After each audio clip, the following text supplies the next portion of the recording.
Bueno, ya estamos en el piso con nuestro invitado, Germán Martínez, jefe de bloque de Unión por la Patria. Muchas gracias y bienvenido a esta casa hermosa. Espero que te gusten todas nuestras luces de neón.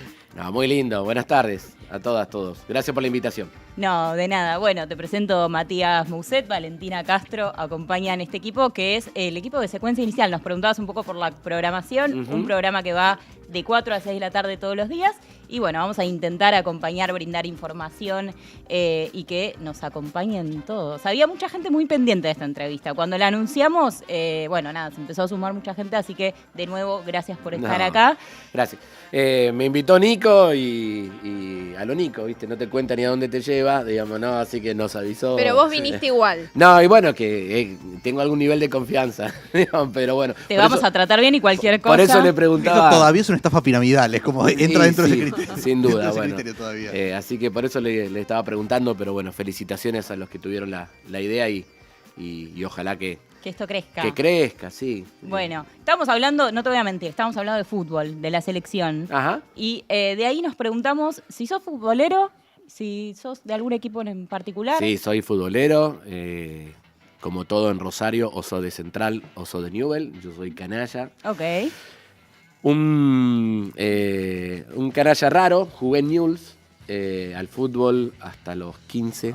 No, ¿te sumás a la lista de los políticos que jugaron al fútbol? Sí, no, pero en inferiores. Después hay un momento donde, al menos hasta ese momento, no existían todavía las escuelas secundarias de los clubes y todo eso. Y o jugabas o estudiabas. ¿Y de qué jugabas? Jugaba cuando era más pibe, en cancha de 7, jugaba de 4, de lateral derecho. De más grande jugaba o de 8 o de volante con derecha, pero por izquierda. Así que en los laterales del medio campo. ¿Y con el tiempo abandonaste la práctica o seguiste jugando? No, más? Jugué hasta los 33, 34 años. Sí, y me empezó... ¿Qué te retiró después? La vista. No veía. Sí. Y dijiste, bueno, no veía y realmente me incomodaba y lo que tengo no conviene operarme. Entonces ahora los veo a los chicos mucho más sueltos. De hecho, bueno, andan por ahí porque estamos de vacaciones de invierno en Santa Fe, claro, así que me acompañan Tomás y Alejo, y hay compañeros de ellos que usan anteojos para jugar con total tranquilidad. Sí. Y me alegra muchísimo porque no es un condicionante para que puedan jugar. Y de hecho salió Tommy, el más grande, canalla, que está acá atrás de cámara, está acá, y Alejo, el más chico, de Newell. No. Uy, ¿cómo hacemos? Y porque mi mujer es de Newell. Es todo así en Rosario. Es todo así. Mi suegra de Newell, mi suegro de Central, mi hermana de Newell, mi cuñado de Central. O sea, tuvieron que ir a paritarias y ordenaron de esta manera. Sí, en realidad, más que ordenar. En realidad me parece que cuando nos vio le dice pecho frío. Cuando nos vieron a Tomás y a mí de Central, yo creo que Alejo se plegó rápidamente a Newell de Contrera, que es, digamos. Pero bueno, claro, ahí están. Lo bueno, los dos juegan al futsal en Central Córdoba, cerca de casa, así que otro club distinto. Bueno, mientras jugás al fútbol, estudiaste ciencias políticas. ¿Sos politólogo? Claro, soy politólogo. Sí. Entré en el 94 y me recibí en el 99. El fútbol lo dejé antes. El fútbol lo dejé en el 90, 91. Bueno. Y sí. Me gusta la ciencia política. Me imagino. Así que te vamos a tener que llevar a la política indiscutidamente. Y el año pasado creo que todos nos preguntábamos, en algún momento nos imaginábamos con qué congreso nos íbamos a encontrar, ¿no? ¿Cómo queda el congreso? Era como una pregunta que salía mucho en los medios. Entonces, la pregunta ahora que te hago, también como presidente del bloque, es ¿en qué congreso estamos hoy? Bueno, el año pasado a esta altura estábamos tratando de ganar la presidencia de la Nación, ¿no? Así que el debate sobre el Congreso era, si se quiere, un debate secundario, porque la contradicción principal estaba en ganar la presidencia, ¿no? Estamos arrancando julio, acordémonos que en agosto tuvimos las primarias. Sí. Y ya se veía venir que iba a ser un Congreso ya con el resultado de la primaria, que iba a tener un nivel de fragmentación importante. Fue la primera elección importante, no la de agosto, sino la de octubre, donde fuimos elegidos los diputados y los senadores de los libertarios, así que sabíamos que iban a tener una fuerza política propia. Había salido en octubre tercero Juntos por el Cambio, pero venía de varias buenas elecciones, ¿no? 2015, 2017, 2019 aún perdiendo, 2021 también una buena elección, entonces sabíamos que eso iba a estar y nosotros en algún lugar competíamos contra nosotros mismos, contra una muy buena elección que había sido la legislativa que coincidió con la presidencial del año 2019 y nosotros sabíamos que íbamos a tener menguada la fuerza política. Nosotros el año pasado en el bloque teníamos 108 diputados, hoy tenemos 99. No es solamente el resultado de la elección, sino de algunos que sí ni siquiera, bueno, el caso de los 3 tucumanos es uno, ellos integraron el bloque con nosotros y se fueron en el primer tramo de debate de la ley bases. ¿Los salteños también? Claro, y los salteños, que esos fueron con Unión por la Patria, pero antes inclusive de la preparatoria, que es el momento donde nos ponemos de acuerdo los bloques, conformamos los bloques, elegimos las autoridades de la Cámara. Antes de eso ya los salteños habían decidido correrse el bloque, ¿no? Con esos estaríamos en 105 diputados, que sería una fuerza potente, ¿no? Sí. Pero bueno, somos lo que somos y hay que valorar a los compañeros que se quedan. Pensar menos en los que han partido hacia otros lugares y pensar en los que se quedan. Es esos que están y los que se quedan muy unidos, ¿no? Mirá, nuestro espacio tiene una diversidad enorme, ¿no? Realmente caminar con 99 compañeros y compañeras, excepto la provincia de Misiones, hoy tenemos, antes lo teníamos de todas las provincias, ahora nos faltan solamente diputados de una provincia, que es la provincia de Misiones. Allí elegimos hacer un acuerdo electoral con el Frente Renovador para la Concordia. Y esos diputados no han integrado el bloque nuestro, pero es todo un desafío caminar juntos. Y yo valoro muchísimo porque en general las posiciones que terminan tomando el bloque son el resultante de mucho debate, de mucha discusión, a veces una discusión poco visible hacia afuera, pero muy intensa hacia adentro, en donde seguramente... depende de la coyuntura, hay compañeros que se quedan con ganas de otra cosa, pero que se prioriza lo colectivo y creo que eso es muy valioso para la experiencia del bloque y creo que es valioso para todo el espacio político, más allá del bloque parlamentario, ¿no? ¿Enoja hacia adentro cuando pasan estas cosas? Digo, porque generalmente, bueno, en redes sociales tiene su rebote, esto de los diputados que cambian de bloque en el medio de... ¿Cómo no? Si no te mueve un poquito adentro... uno trata de no personalizar. A ver, por ejemplo, yo con uno de los diputados tucumanos que se fueron a otro bloque, se compartía el hotel, nos encontrábamos a veces para morfar juntos la noche. De hecho, aún en ese momento de mucho estrés, inclusive para ellos, logramos mantener diálogo político entre nosotros. Tuvo un gesto que no siempre se tiene, que es que él estaba en la comisión de presupuesto puesto por nuestro bloque y él renunció a la banca en la comisión de presupuesto, Agustín Fernández, para que lo pueda ocupar otro integrante de nuestro bloque. O sea, aún en los momentos tensos tratamos de generar eso. Pero sí, obviamente que... ¿Y se entiende ponerle el argumento o la justificación de, bueno, lo dice mi gobernador? Pero es difícil de entender eso y de que esos argumentos generen satisfacción, ¿no? Sí. Porque en realidad nosotros somos diputados nacionales, con el mayor de los respetos, a nosotros no nos eligen los gobernadores, nos elige el pueblo argentino que vive en cada uno de nuestros territorios. No somos senadores, que son representantes naturales de los intereses de las provincias. El diputado nacional tiene que tener la capacidad de ver su territorio, pero de pensar en el conjunto, sí, ¿no? Claro. Por eso que yo digo que, y más los peronistas que tenemos compañeros y compañeras de casi todas las provincias, nosotros nos hablan de Tierra del Fuego y no es un problema de los fueguinos. Es un problema de todos. Entonces, viste que se escucha, bueno, ¿qué hacemos con el gasto tributario en la industria electrónica? Bueno, más allá del debate presupuestario, ahí hay argentinos y argentinas que laburan, que viven, que tienen su vida en un territorio de soberanía para el país, ¿no? Entonces, cuando... Después va a venir el gobernador de la provincia de La Rioja, Ricardo Quintela. de Quintela. Cuando hablan de las textiles y la industria del calzado que cierran y los trabajadores que quedan sin laburo. Nosotros lo vivimos como propio, ¿no? Entonces, yo soy electo por el pueblo que vive en el territorio santafesino, pero mi tarea es pensar en el conjunto y es una invitación para todos los compañeros y compañeras, especialmente a los peronistas, que nosotros somos un movimiento nacional. Sí.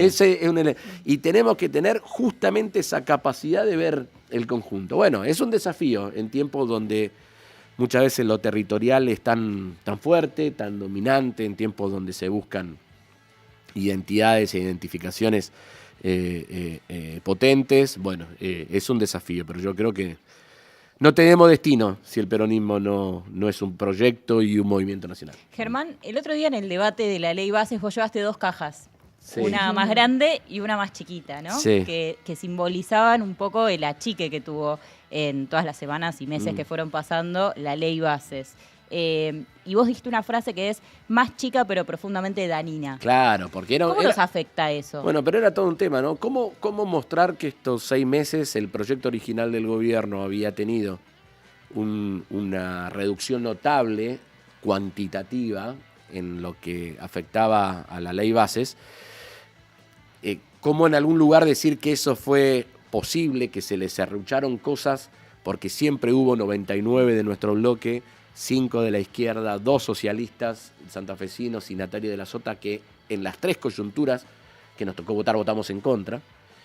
O sea, ¿cómo poner en valor el esfuerzo realizado de ser oposición, que lejos de lo que muchos piensan no es un lugar cómodo ser oposición? Ser oposición cuando vos se te está armando una mayoría en contra no es un lugar cómodo, pero vos representás ideas, valores de los que te votaron en octubre y noviembre pasado, que lo traes al recinto. Pero quería mostrar que a pesar de haberse achicado, era igual de dañino.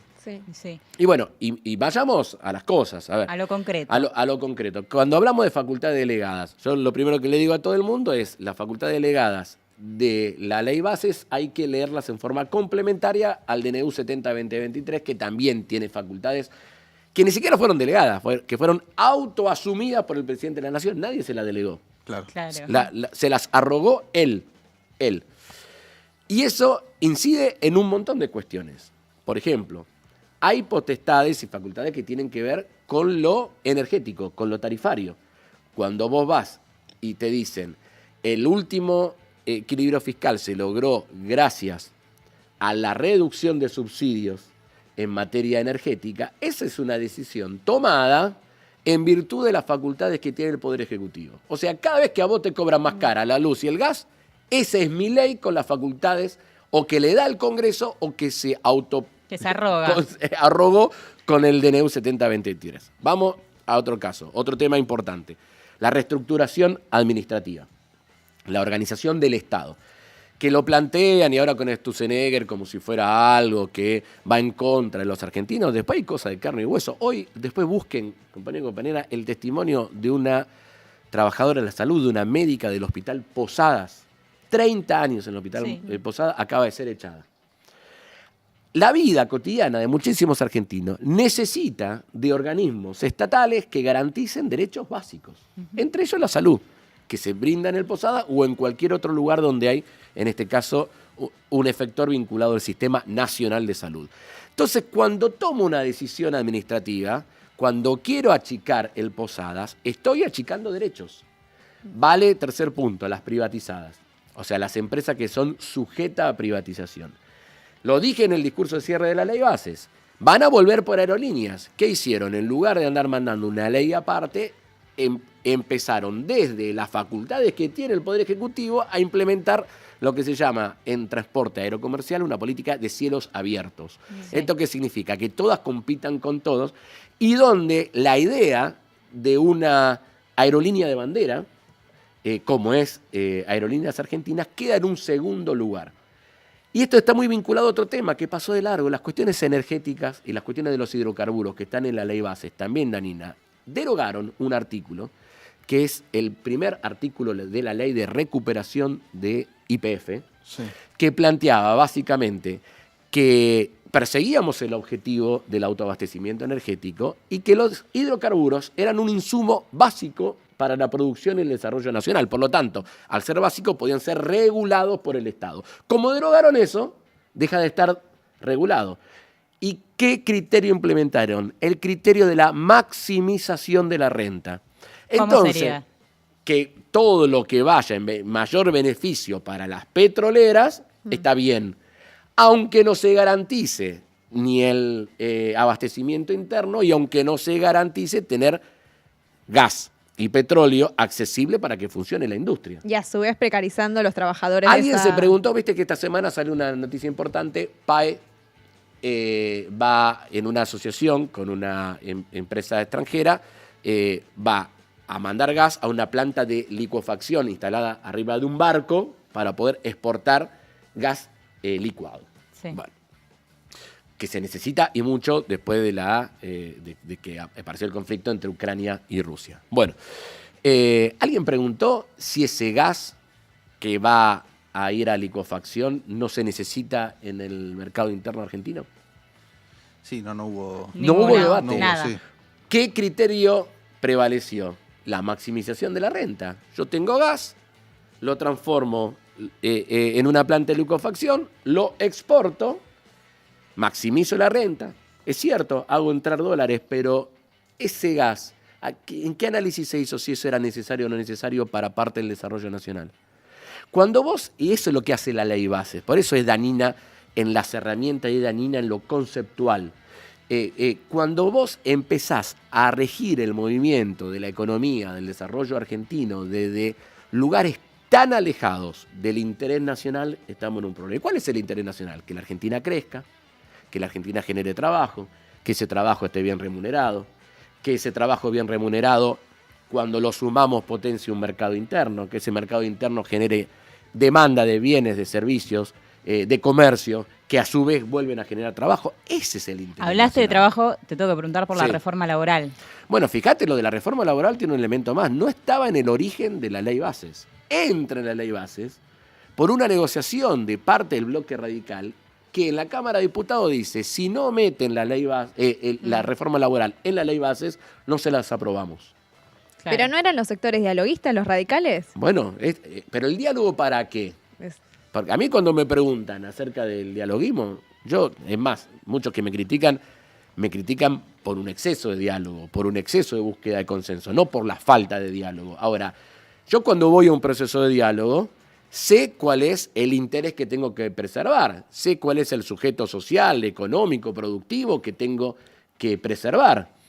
Ahora, si voy a un diálogo para sacarle derecho a los trabajadores, ¿de qué diálogo me están hablando? Sí, pareciera haber sido más la agenda, de ese sector del radicalismo que incluso más que el propio gobierno, Pero la de la reforma laboral. ¿alguien puede pensar de Sí. que alguien se lo va a agradecer ese servicio prestado? ¿Vos sí. decís que más que dialoguistas se volvieron colaboracionistas? No, lo que estoy diciendo es que si eso que ellos pidieron tiene un efecto positivo, cosa que lo dudo, no lo va a tener, no hay país del mundo que haya crecido en cantidad de puestos de trabajo a partir de lo que nosotros llamamos flexibilización de las relaciones laborales, no hay experiencia. Sí, no hay ninguna evidencia que No, y te que digo diga que algo las más. reformas En laborales- algún momento, Sí. Sebastián Echemendi es un investigador que está en Fundar, probablemente uno de los think tank hoy más importantes que tenga la Argentina, armó un trabajo sobre reformas laborales inclusivas, se llame, para ir en contra de esta idea de que las reformas laborales siempre son al estilo neoliberal. Entonces, ¿qué es lo que plantea? Ir a México, ir a Chile, ir a Portugal, ir a algunos estados, inclusive de los Estados Unidos, y darse cuenta que están yendo en el sentido contrario a lo que va la Argentina. Sí. Reducción de jornada laboral, fortalecimiento de los sindicatos, fortalecimiento del carácter tripartito, como pide la Organización Internacional del Trabajo, tener la oportunidad de tener más derechos. Nosotros estábamos discutiendo Sí. hasta el día de Hasta el diciembre. año pasado Hasta el año pasado esa era la jornada agenda laboral. argentina. Claro, sí. licencias por paternidad, digamos, ¿no? Sí. Después, achique, reducción de la jornada laboral. Comisiones mixtas para la salud laboral. Hay una muy buena experiencia en la provincia de Santa Fe que implementó el gobierno socialista, que se transformó en proyectos presentados y que estuvieron dictaminados. Hay otra agenda sobre el trabajo. Ahora, esa agenda del trabajo la tenemos que discutir. Mientras tanto, ¿a quién hay que representar? Y a los que se están quedando sin laburo. Hoy, a las 11 de la mañana, nuestro bloque de izquierda, bloque socialista, generaron una audiencia pública en el auditorio de la Cámara de Diputados para escuchar a todos los que se ven afectados, que ya no son solamente trabajadores estatales. Pero estamos hablando de sindicatos, organizaciones, federaciones. Y claro, estamos hablando de organizaciones vinculadas a lo que nosotros en términos peronistas podríamos llegar a llamar el movimiento obrero, que tanto en el sector público como en el sector privado ya ven menguados los puestos de trabajo. A ver, el primer trimestre terminó ya en 7,7% la desocupación. Yo creo que a esta altura estamos rozando los 2 dígitos. Sí. ¿Se traduce eso o cómo lo ven? ¿De dónde miden la cuestión de si eso se traduce en un malestar por parte de la gente? El gobierno sigue diciendo que las encuestas le dan bien. ¿Cómo ven el rebote de todo eso en la calle? Y depende cómo lo veas. A ver, yo en esto trato de siempre proponerle a los compañeros, porque imagínate cada reunión que hacemos en algún lugar, en nuestras agrupaciones, yo estoy en el PJ de Rosario, la pregunta es, bueno, hace todo esto y todavía hay gente que lo apoya. Sí. ¿No? Ese es un lugar donde habitualmente los compañeros y las compañeras se paran para ver este momento. Yo le digo, van 7 meses también. Le digo, hagan el ejercicio al revés. Sí. Le digo, vean el vaso medio lleno. Sí. Ponerle los porcentajes que quiera, 55-45, no importa, 50-50, ponerle el porcentaje que quiera de apoyo y de rechazo. Nuestra fuerza política tiene que mirar a los argentinos y argentinas que ya no creen en Milei. Que nos hayan votado a nosotros en octubre y noviembre, u otros argentinos y argentinas, que no importa a quién hayan votado, pero ya a esta altura saben que con las propuestas económicas de Javier Milei no tienen destino. Entonces nosotros tenemos la obligación de primero mirar a ellos. Estamos como muy enceguecidos en tratar de convencer al votante duro de Milei. Va a ser difícil por ahí. Sí. Nosotros tenemos que buscar, representar bien, que se sientan identificados con nosotros aquellos que nos votaron. Por lo tanto, no traicionar nunca los valores y los principios que llevamos a las elecciones de octubre y noviembre. Primer punto. Y segundo, no importa a quién votaron, pero esa periferia del voto de Milei, del voto más duro, aquellos sectores que por ahí en el 2011 la votaron a Cristina, en el 2013 lo votaron a Massa, en el 2015 lo votaron a Macri, en el 2017 lo volvieron a votar a Macri, en el 2019 a Alberto, en el 2021 a Alberto y otros a Juntos por el Cambio. En el 2023 algunos pudieron votar a Milei. Es un voto que se mueve, es un apoyo que se mueve. Tratar de hablarle a esa Argentina y tratar de expresarle lo que yo creo que hoy es un tema que nosotros tenemos que poner como objetivo y que nos falta, que es ser una alternativa, que podamos tener un proyecto de país alternativo, distinto, que confronte claramente con lo que plantea Javier Milei. Germán, acá digo, siguiendo como un poco la lógica, ¿no? Sí. De Javier Milei, de esto de ellos o nosotros somos la casta, nosotros somos los planeros, los ñoquis. Te pregunto a vos, ¿quiénes son ellos? ¿Cómo ves el ecosistema de Javier Milei? Bueno, a ver, yo creo que él ganó las elecciones trabajando sobre, diría la ciencia política, 2 clivajes que fueron muy rendidores. Uno, histórico, peronismo, antiperonismo, ¿no? Él, cuando le va muy bien en agosto, modifica su discurso, lo amplía, le baja tono ideológico, no le va bien en la primera vuelta, Sergio Massa, Agustín Rossi hace una performance enorme entre las PASO y la primera vuelta. Y él, después de la cumbre con Macri, lo que elige es pararse claramente en un eje antiperonista, ¿no? Entonces, un lugar que él venía esquivando lo transforma en uno de los ejes fundamentales. Peronismo, antiperonismo. Pero lo complementa con otro, que es el casta, anticasta, ¿no? Que hoy también está menguado. Ahora, eso le permite llegar. Vos vas al Congreso y vos decís, bueno, ¿qué expresión tiene todo eso? Bueno, lo dice siempre Guillermo Francos, el jefe de gabinete, dice, un grupito de 30 y pico diputados, 7, 8 senadores, logramos aprobar las cosas. O sea, hay alguien que está poniendo lo que los libertarios no tienen. ¿Quiénes son ellos? Y bueno, ahí aparecen estos bloques que algunos se denominan dialoguistas, otros opositores blandos, otros, no sé, poner el nombre que quiera. Lo cierto es que de esa diversidad de espacios hay uno que parecería no tener otro destino que no es aliado con los libertarios, que es el PRO. Sí. Porque le ocupa el mismo andarivel político por donde venían transitando. O le disputan ese andarivel político o se suman a los libertarios. Pero después hay que sectores... es un poco la interna que están teniendo, ¿no? Y claro, a mí un diputado del PRO que me dijo, miren, yo no me fui del peronismo para irme al PRO para terminar con los libertarios. Complicado. Me lo dijo un diputado, digamos, ¿no? Esas tensiones se ven adentro del bloque más allá de circunstanciales situaciones de Macri versus Bullrich o los de Bullrich y lo de Cristian Ritondo en la provincia de Buenos Aires, digamos. Pero conceptualmente algunos dicen, yo me fui del peronismo, me vine al PRO no para terminar abrazando la idea neoliberales, sino por otro motivo. Pero después tenés el radicalismo con todas las vertientes que ustedes conocen y el bloque Hacemos Coalición Federal, que es el de Miguel Pichetto. Ahora, con esto alcanzamos a hablar del ecosistema. Bueno, hablemos un poquito de los sectores del capital. Sí. ¿No? ¿Quiénes sostienen al gobierno de Milei hoy? Y ahí yo creo que hay un territorio que se está disputando. Ese es un ¿Crees partido, que hay ese es un inestabilidad? partido que se está jugando. Mirá, yo lo que creo que ya a esta altura de 6 o 7 meses hay sectores que aunque apoyen, se dan cuenta que este proyecto no los contiene. Principalmente los sectores vinculados a una industria no monopólica, dicho de otra manera. Techín podrá estar cerca del gobierno porque cree que en ese lugar, digamos, ¿no? Además de los funcionarios, pero todo el ecosistema, hasta de las metalúrgicas que trabajan proveyendo al grupo Techín o a tantos otros, dicen, acá no va por acá. ¿Qué es lo nuevo que veo en todo esto? A mí me parece que pasa lo mismo con el servicio. Fíjate que Came arrancó con una mirada más condescendiente y ahora los comunicados que saca, aparte no tiene un indicador positivo. Sí. Cuando encuentra uno lo festeja como si fueran... Cae todas las ventas. Caen todas las ventas, los comercios cierran, los alquileres de los comercios están elevadísimos.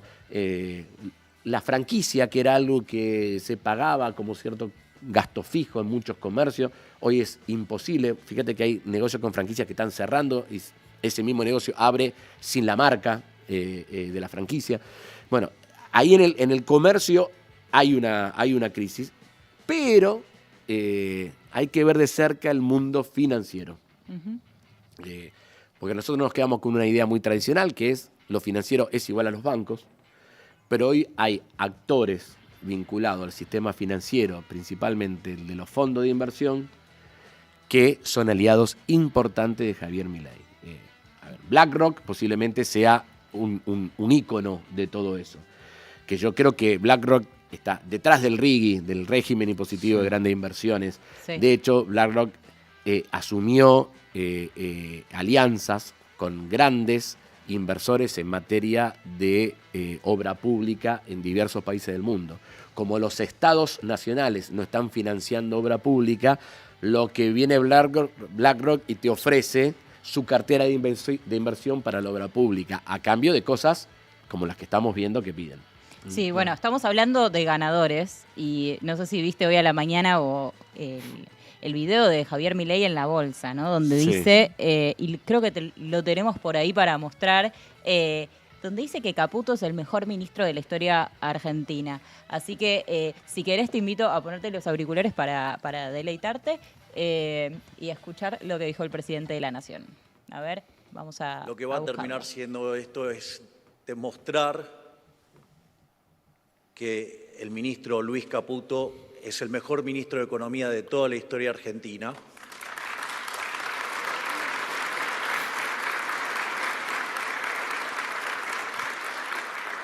Y que lo que está haciendo junto a Pablo Kirchner y con Santiago Bausili es una tarea enorme, monumental, y que solo la historia podrá dar cuenta del trabajo fabuloso que están haciendo.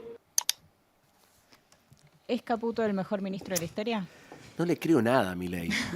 Vos sabés que hay entre los compañeros y compañeras un debate acerca de si Milei es sincero o no. Sí.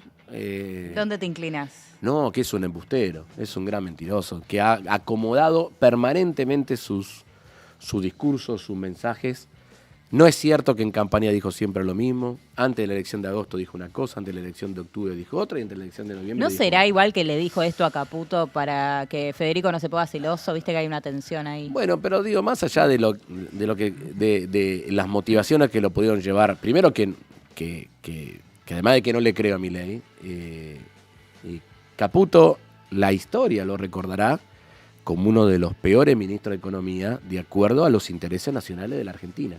Sí.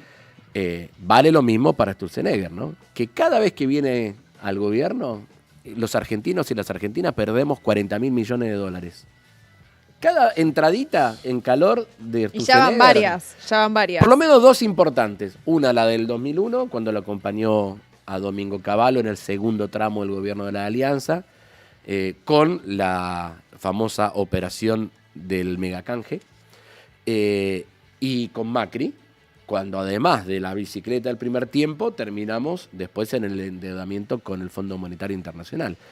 Entonces, ¿de dónde va a sacar los próximos 40.000 millones de dólares que Sturzenegger le va a regalar a otros? Porque se los va a regalar a otros. Mati. Te pregunto tema DNU. Sí. ¿Qué falta para que Votos. se llame a sesión? Votos. ¿Cuántos votos faltan? Votos, lo mismo de antes. Cuando ustedes se reían de los radicales recién y cuando se reían de Hacemos Coalición Federal, son esos votos los que yo necesito. A ver, están los 99, los 5 de 99, Frente Izquierda, 5 más 2 más 1, así que ahí ya tenés 107. 107. Podés tener alguno más dando vuelta, pero 20 votos faltan. Y están hablando constantemente de esto. Totalmente. Y buscan excusa. No, ¿Qué les dicen? Dejen, votamos la ley base, nos decían final de abril, principio de mayo, y después vamos con el DNU. Claro, Fue decían- al Senado. Sí. El Senado entra en debate, se modifica, vuelve a diputado, aprobamos la ley base y después vamos contra el DNU. Bueno, no lo quieren derogar. Hay muchos de esos sectores Sí. que están de acuerdo con partes del DNU, claramente. Aunque Sí. digan Y es después que Claramente, no. aunque digan lo contrario. Lo han planteado incluso esto de la posibilidad de diseccionar el DNU, cosa que es ilegal. Es absolutamente ilegal. Le encantaría que hoy la 26.122, que es la ley que regula el trámite parlamentario y los decretos de urgencia, no exista. A ellos les encantaría, pero son creativos, son capaces de hacer cosas extrañas como modificar una ley y después intentar tratar un DNU con una ley nueva. Mirá que hay creatividad puesta al servicio del mal. Vos decís Sí. que hay algunos como que ponen excusas o como dilatan, Pero patean ponen- afuera. Pero hay otros que dicen ¿Que están de acuerdo? que están de acuerdo. Pero sí, vengo Y que de- después hacen lo contrario. A ver, o muestran A ver, lo contrario. contanos, yo no contanos. espero de él porque él sé que va a votar a favor del DNU si se llegase a tratar en la Cámara de Diputados. Pero a ver, vengo de un panel donde se cumplen 70 años del Partido Demócrata Cristiano en la Argentina. Diego Santilli dijo que lo que el DNU plantea en materia de alquileres está bien hecho. Santilli, sí. Y sinceramente, yo, en mi percepción, en una ciudad de 1 millón de habitantes y creo que en un montón de lugares, es que la situación de ahogo que tienen los inquilinos es enorme y potenciada. Sí. Enorme. Y Que ya no es potenciada. un problema solo de la capital federal. Pero que nunca fue un problema solamente de la capital. Inclusive, en el país, los lugares que más lo sufren es que son los que tienen algún tipo de actividad económica predominante anclada al dólar. Entonces, vale para Buenos Aires, por todo lo que significa Buenos Aires, más el turismo. Acordate que en su momento la competencia era entre el alquiler tradicional y el alquiler temporario para el turismo. Cómo se cayó el turismo fuertemente, porque básicamente la Argentina está cara para el turista internacional. Ahora dicen, cada vez hay menos, por eso se amplió la oferta para alquileres tradicionales. Pero le pasa a Neuquén, con todo lo vinculado a los hidrocarburos, le pasa a Ushuaia, por el turismo y también por la cuestión hidrocarburífera, le pasa a Rosario por todo lo que viene del negocio del agroalimento, Sí. de la soja, básicamente. Entonces le pasa a la ciudad de Córdoba en el mismo sentido, el sur de la provincia de Córdoba, anda a conseguir un alquiler barato en Germán, Villa ahí María entonces te o tengo en que Río preguntar, Cuarto. ¿vos pensás que ya hay gente que está desilusionada de haber votado a Javier Milei? Sí, no, yo lo vengo diciendo, trato de no elegir la palabra desilusión porque no sé si hubo ilusión, yo sé que hubo votos. Después yo lo vengo diciendo porque me lo encuentro y creo que nosotros tenemos que tratar de ampliar la cantidad de ¿Cuál es el rol del peronismo ahí? Bueno, primero tener la mayor cantidad de termómetros posible, ¿no? Porque nadie puede decir que tiene la verdad absoluta sobre estas cosas. Soy siempre de la idea de, como planteaba Néstor, de que cada uno hace política con su verdad relativa, ¿no? Y yo lo que veo que aquellos que tenían certeza de Milei tienen dudas. Los que tenían algunas dudas empiezan por abajo a rumorear en contra de Milei. Que siempre en la Argentina es así, ¿no? Sí. Primero se empieza a hablar por abajo, ¿no? Aquellos que tenían críticas leves han profundizado sus críticas. Y aquellos que tenían posicionamiento claramente en contra de Milei los reputean a Milei. Sí. Yo creo que hay un proceso de pérdida de consenso social de Milei importante. ¿Cómo eso se traduce? Porque siempre aparece en la encuesta. ¿Cómo se traduce en la encuesta? ¿Cuánto de eso tiene después impacto a la hora de generar clima político, clima social? Es otra historia, pero que existe, existe. Y si no, vean inclusive... ¿Y existe un territorio de disputa incluso? Sí, siempre existe un territorio de disputa. No, a ver... No me quiero meter en temas de opinión pública, pero... Métete. En general todos piensan, acá hay algunos que saben más que yo, que todos los espacios políticos tienen un núcleo de adhesión duro y tienen una periferia, ¿no? Yo creo que nosotros tenemos en todas las encuestas muy consolidado nuestro núcleo duro y la periferia de nuestro espacio político. Vos decís que hay una base ahí que no se movió. Muy fuerte en nuestro, sí, no te quepa la menor duda de eso. Ahora, del lado de Milei, yo lo que noto es que el núcleo duro ideológico lo sigue conservando, producto de este peronismo, antiperonismo y de esta casta, anticasta, que aunque sea el gobierno de la peor casta, porque la peor casta está con Milei, pero no importa, a pesar de todo eso, mantiene un núcleo de apoyo y hay una periferia que mira, mira. Ahora, ¿quiere que a Milei le vaya mal esa periferia? ¿Quiere que se vaya mañana? ¿Quiere el club del helicóptero? ¿Qué? No, está mirando, observando con críticas y murmurando, haciendo comentarios por abajo. ¿Qué tiene que hacer el peronismo? Primero, detectar dónde está todo eso, porque todos los territorios no son iguales. No es lo mismo hacer política en la ciudad de Buenos Aires que en el Gran Buenos Aires, que en la ciudad de Rosario, que en la ciudad de Córdoba, que en Rosario o en Santa Fe ciudad, ni que hablar en el NOA, en el NEA o en la Patagonia. Tiene esto que yo estoy diciendo, hay que matizarlo de acuerdo al territorio. Por eso tenemos que tener muchos termómetros, no uno, muchos termómetros. Porque algún termómetro debemos haber tenido medio roto, o medio chingueado, medio descalibrado, cuando nosotros terminamos perdiendo obviamente las elecciones, digamos, ¿no? Algo no supimos interpretar bien. Entonces yo creo que tenemos que tratar de interpretar bien lo que está pasando y ofrecerle lo que ese argentino y argentina está esperando de nosotros. Hay un pedazo de nuestro espacio político que quiere ser representado, que quiere que lo expresemos, que quiere que las ideas que nosotros transmitimos sean las ideas que ellos tienen. Bueno, hay otro núcleo, espacio, sector de Argentina, que están diciendo, está bien la postura crítica, reactiva, pero ¿ustedes qué están proponiendo? Y creo que es un territorio interesante a laburar. ¿Cuáles son las propuestas, las ideas que nosotros, sin perder identidad, sin traicionar a nuestro votante, porque no se trata de abrazar las ideas del adversario, sino cómo hacer para generar mejores propuestas desde nuestro ecosistema de valores? Germán, te quiero mostrar otra parte más del presidente en la Bolsa de Comercio, porque habló de dos funcionarias y quiero que lo escuchemos y después vemos qué opinamos de esto. A ver si lo tenemos. El otro mandato era terminar con la inseguridad y vaya que la ministra, la doctora Patricia Bullrich, está haciendo un trabajo enorme, monumental, sublime, porque está poniendo a los delincuentes en la cárcel.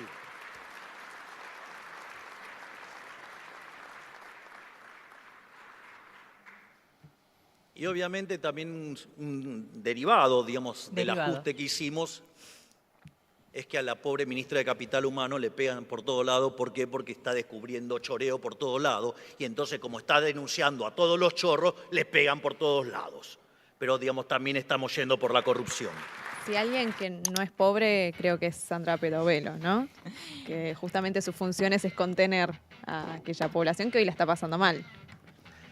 Mirá, es que Bueno, a ver, yo vi a estos bloques que le suelen dar mayorías a los libertarios junto con el PRO, o a los que en parte necesitamos para poder rechazar el DNU 70-2023. Yo lo vi queriendo evitar, no la interpelación, que venga a dar un informe a la Cámara de Diputados, Petovelo. No se animaron ni siquiera a decirle, Sandra Petovelo, venga para explicar dos cosas. Primero, qué está haciendo en materia de política alimentaria. Sí. Y segundo, qué pasó con lo que terminó en un proceso judicial abierto, donde la justicia terminó ordenando la distribución de alimentos. O sea, estamos en el mes 7 del año y todavía Sandra Petovelo no fue. No quiso venir en enero cuando tratamos por primera vez la ley bases. No vino a pesar de los pedidos insistentes de la Comisión de Salud y Acción Social de la Cámara de Diputados. Pablo Yedlin es el presidente de la Comisión, diputado por Tucumán. Y muchos lo defendieron. Sí. Muchos lo defendieron. Así que me parece que ese es un tema. Pero después la otra es, lo de Bullrich, ya sabemos lo que Bullrich significa. No espero nada de Bullrich al respecto. El tema es lo social.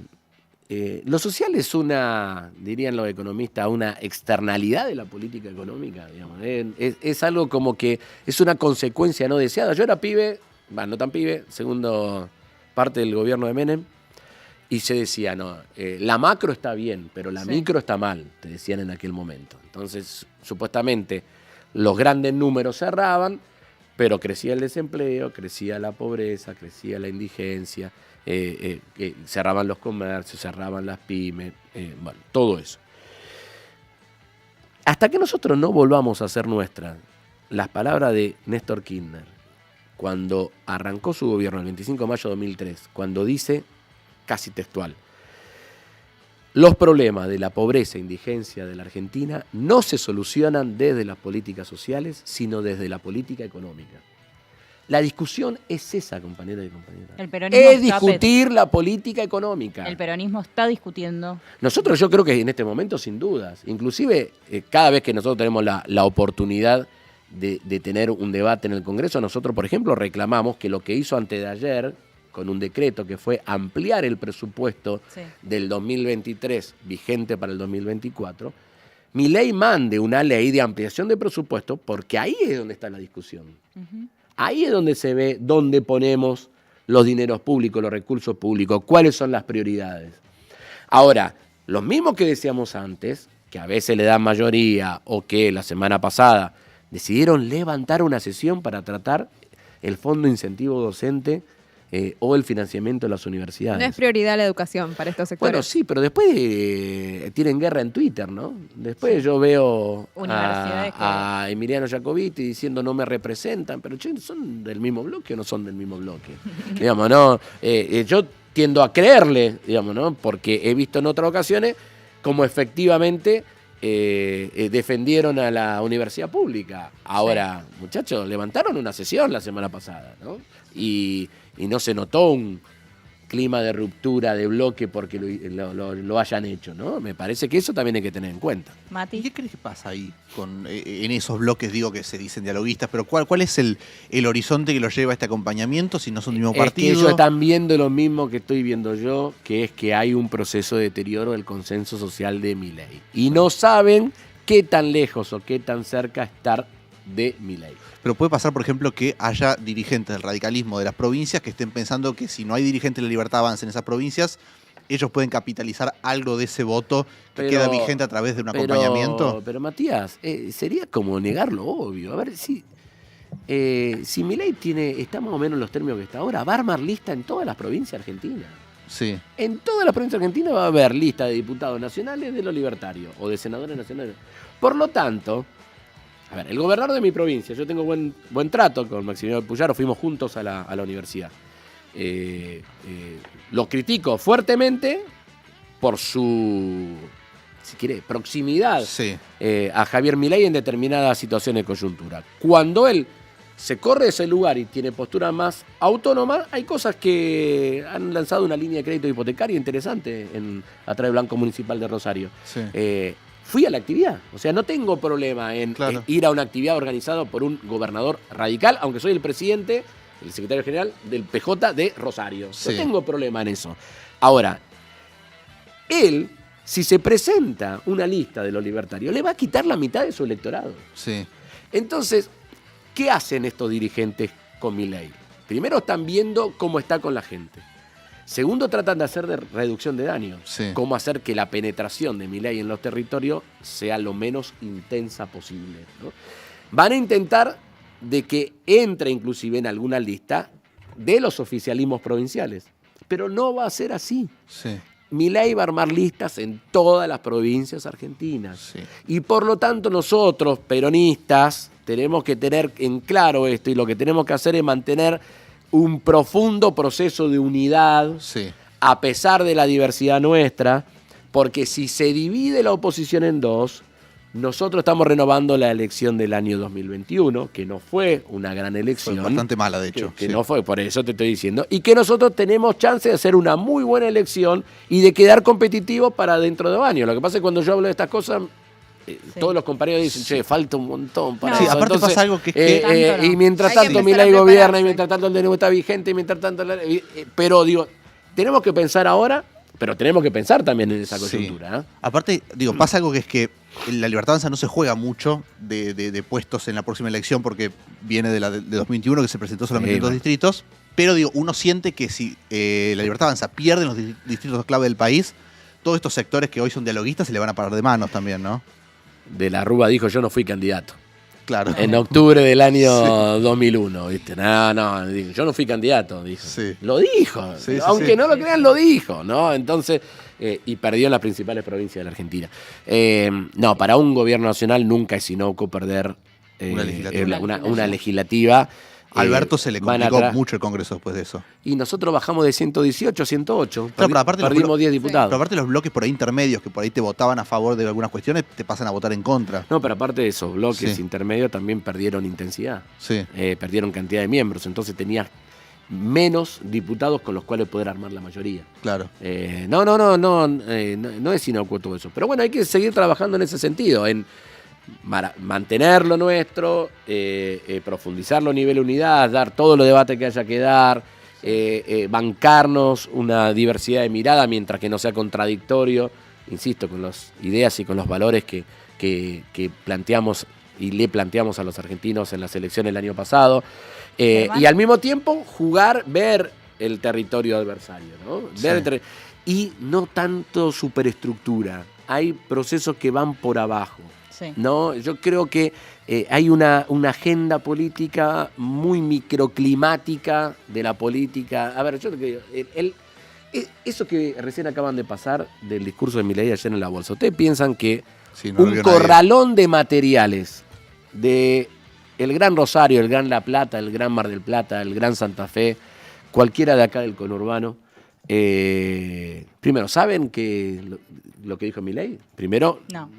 Tengo mis dudas respecto a eso. Y segundo, si así todo lo hubieran visto, ¿ustedes creen que el diagnóstico de esos sectores económicos es el diagnóstico de lo que dijo Milei cuando está parada la obra pública y parada la obra privada? Sí. Porque acá en la Ciudad de Buenos Aires uno ve movimiento de la obra privada, después cuando se mete un poquito adentro son permisos de habilitaciones del año pasado y proyecto de inversión del año pasado. Pregunten cuántos permisos de edificación nuevos hay en la Ciudad de Buenos Aires, en la Ciudad de Rosario, en la Ciudad de Mar del Plata, en la Ciudad de La Plata, en la Ciudad de Córdoba. ¿Cuántos nuevos hay? Entonces digo, hay que ir viendo y hay que ir pensando a partir también de los termómetros de los argentinos y argentinas en cada uno de los lugares Germán, del país. Tenemos que ir cerrando, pero estuve leyendo algunos comentarios y viendo lo que pasa en nuestras nuevas redes sociales, que es @envivo, y también te invito a vos a seguirnos. Y veo que hay mucha juventud que nos está siguiendo. Y creo que hay una pregunta que está dando vueltas que tiene que ver con, ¿hay esperanza? Digo, yo al menos creo que en esta mesa nadie tiene más de 30 años y al menos creo que crecimos en un momento en el cual no fue bastante fácil enamorarnos de la política. Y tal vez ahora los pibes se están haciendo una pregunta distinta o no sé, bueno, veremos cada uno qué está pensando, pero digo, ¿qué le dirías tal vez a esos pibes que están creciendo en este gobierno, que tal vez algunos pueden estar más o menos desesperanzados? ¿Qué le respondes a esta pregunta de Chay? ¿Hay esperanza? Bueno, primero me parece que hay una trampa en el tema de los jóvenes, que es endilgar a los jóvenes el triunfo de Milei. No, eso es de ya. No, sí, pero yo sé que ustedes, la juventud se hizo ustedes, derecha. ustedes piensan en esto, pero hay una cosa que inclusive, a ver, nosotros en básicas del PJ, en distintos lugares, cuando se habla de los jóvenes es como el joven que está con Milei, ¿no? Ahora, si vas a la encuesta, puede haber un predominio leve de apoyo a Javier Milei, pero hay un montón que están en contra. Sí. Entonces, la primera tarea que también deberíamos hacer es hablarle a todos aquellos jóvenes que ya están en contra de Milei. Porque si no, de nuevo lo mismo. Por ir a buscar al que está con Milei, ni siquiera le hablo, ni siquiera escucho, ni siquiera trato de interpretar por dónde está pasando la vida cotidiana de aquellos jóvenes que ya a esta altura están críticos con Milei. Eso es lo primero. Segundo, creo que nosotros tenemos que transmitir una idea de que no hay nada irreversible en la política. No hay nada más desmovilizador que cuando uno cree que las cosas no se pueden cambiar. Y yo creo que nosotros como peronismo tenemos que retomar esa vocación de transformación.